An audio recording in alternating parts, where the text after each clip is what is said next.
Morning. It's Wednesday, and it's time to go over the spelling words for Wednesday. And today I actually have the right vocabulary words for us to look at. So let's look at vocabulary words 6 through 10.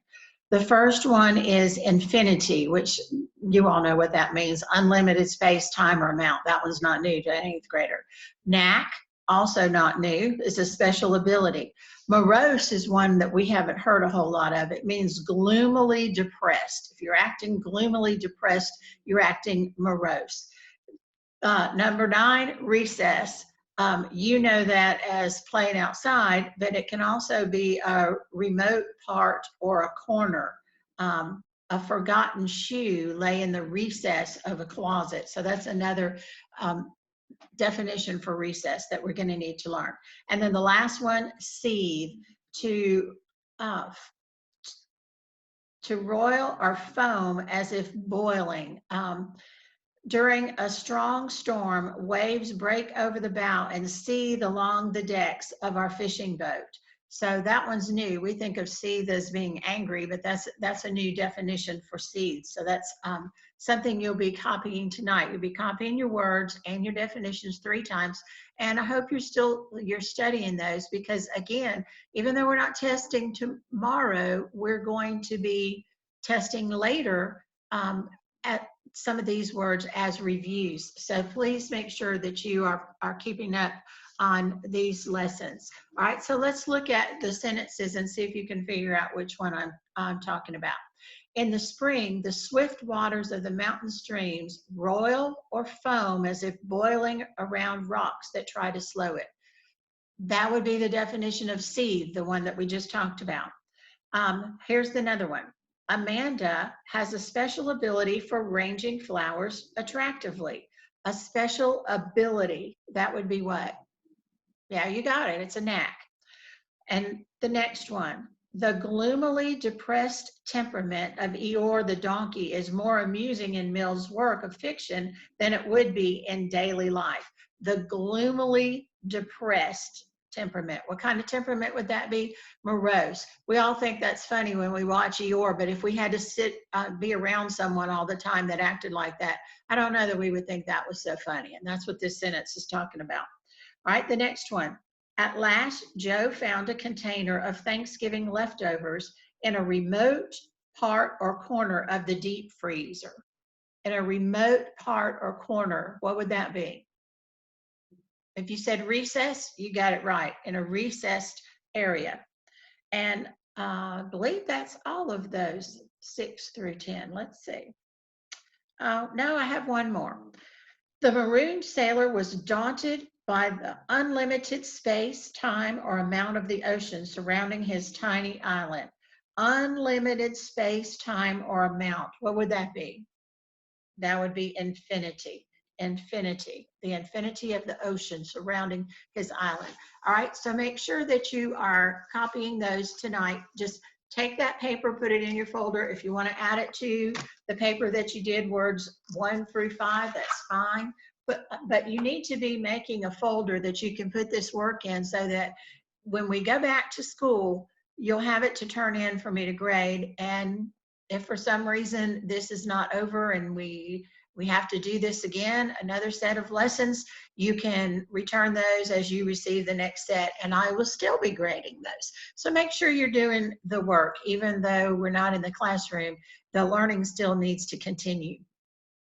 In your Of Places book yesterday I gave you an assignment to read the story about the Titanic. And so today I'm going to give you extra time to finish reading that, because you're reading that, you're reading your Island of the Blue Dolphins, and I know that you're also reading the questions or the pages in your history book. So keep doing that, keep doing the section quizzes, and put those in your folder too. And we will go over that on another day. But keep adding to that. Make sure that you're not getting behind. But today I'm going to give you extra time just to do some reading. I'm not giving you a new assignment for literature. So if you notice, it says continue reading on your lesson plans. So let's look today at today's grammar. If you'll turn to page 221, it says to write some original sentences, writing original sentences illustrating the correct rules of rules number 1 through 5 on page 220. So if you look back at page 220, you'll see that it wants us to do a sentence that uses beside meaning by the side of, or besides meaning in addition to. So that's what you're writing. You're looking at each one of these, and the first sentence is going to be using either beside or besides correctly. The second sentence is going to use between or among. Now remember, between is used for two things, and among is used for more than two. And then the third sentence, you need to write one with except with an E or except with an A correctly. In the fourth sentence, you're going to use in or into. And in the last sentence, you're going to use of or have, and you're not going to use could have helped, okay? Or should have it helped. So you're going to use that correctly. I want you to do those sentences on exercise C today. Next, I want you can pause this video while you write those sentences, and we can share those at another time when we're all together. All right, let's look at page 222. This is using prepositions correctly too. So it's talking about avoiding using unnecessary prepositions. So if you look at the first one, the first number 6, it says amounts up to. You omit the preposition up. We don't say this amounts up to, we just say this amounts to. So you get rid of that preposition up. The utility bill for December amounted to $80 would be the correct way to say that, not amounted up to $80. Look at number 7.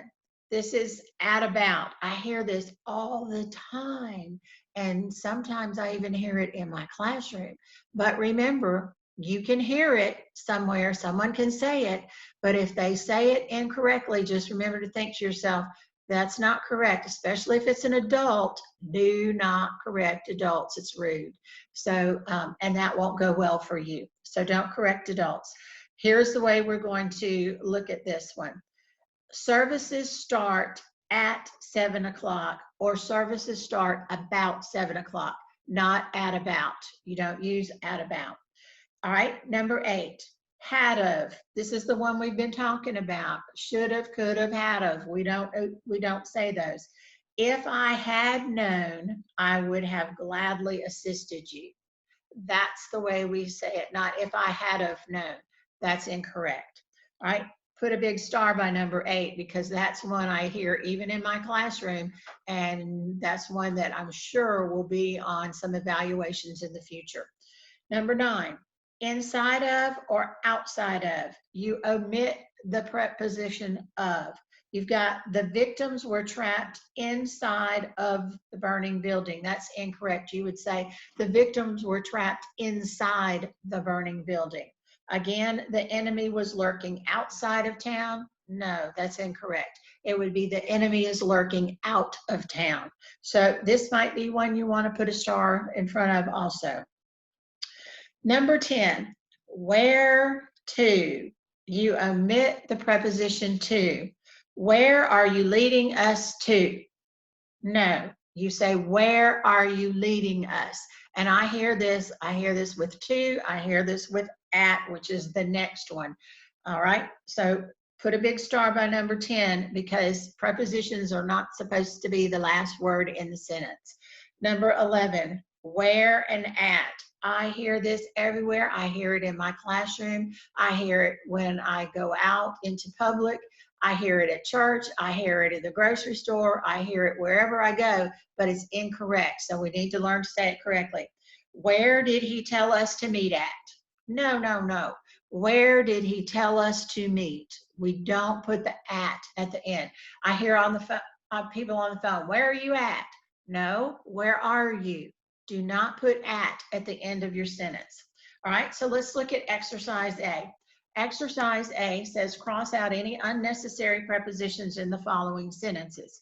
So number 1, Where did you put your homework at? What are we going to cross out? At. Yes. Where did you put your homework? Number 2, Kayla, where are we going to now? No, you're going to cross out what? To, and you're going to say, Kayla, where are we going now? Number 3, Ashley put her rabbit inside of his hutch for the night.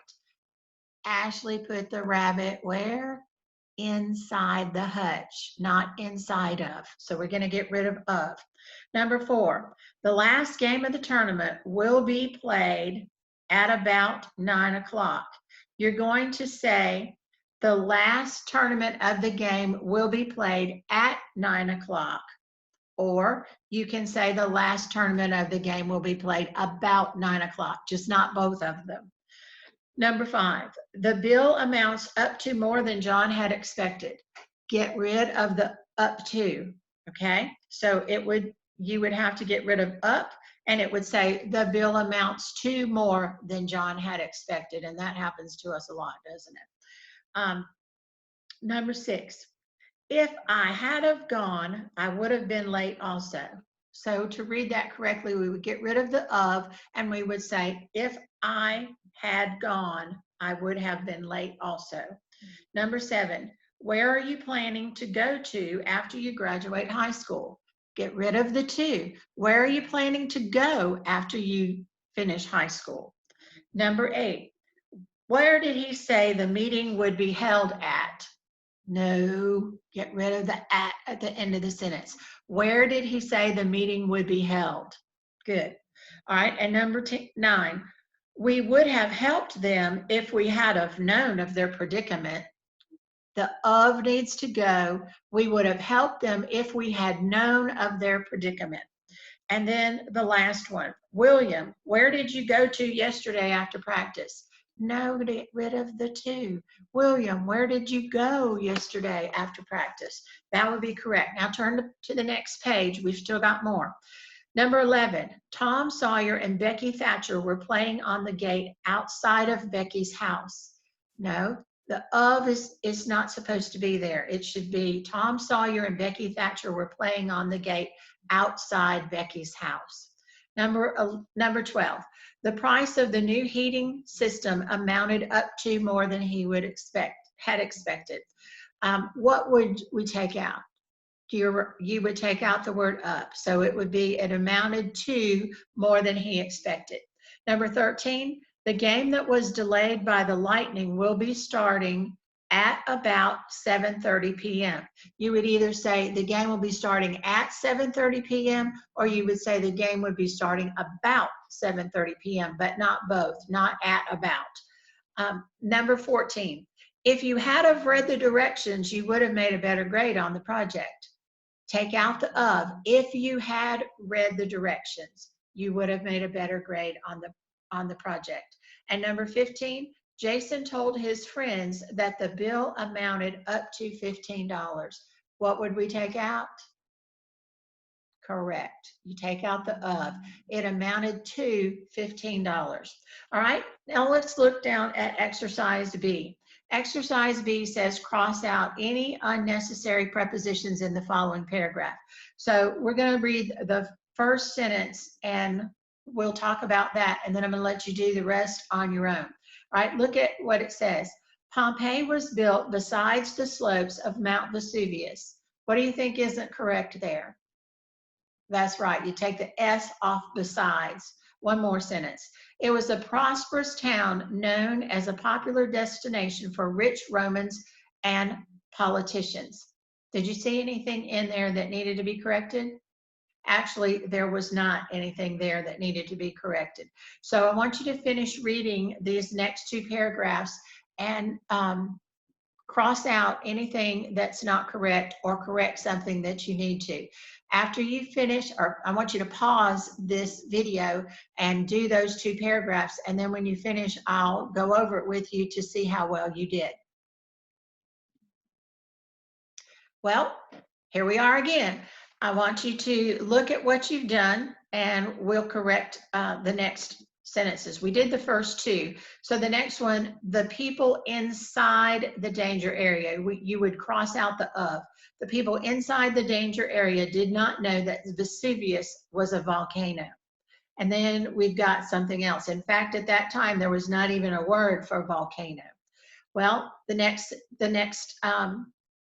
sentence, the city was located on the edge of the mountain slopes beside the Bay of Naples. Take the S off of besides. The next one, the cities of Naples and Herculaneum were beside Pompeii to the northwest. Again, take off the S in besides. It's just the word beside.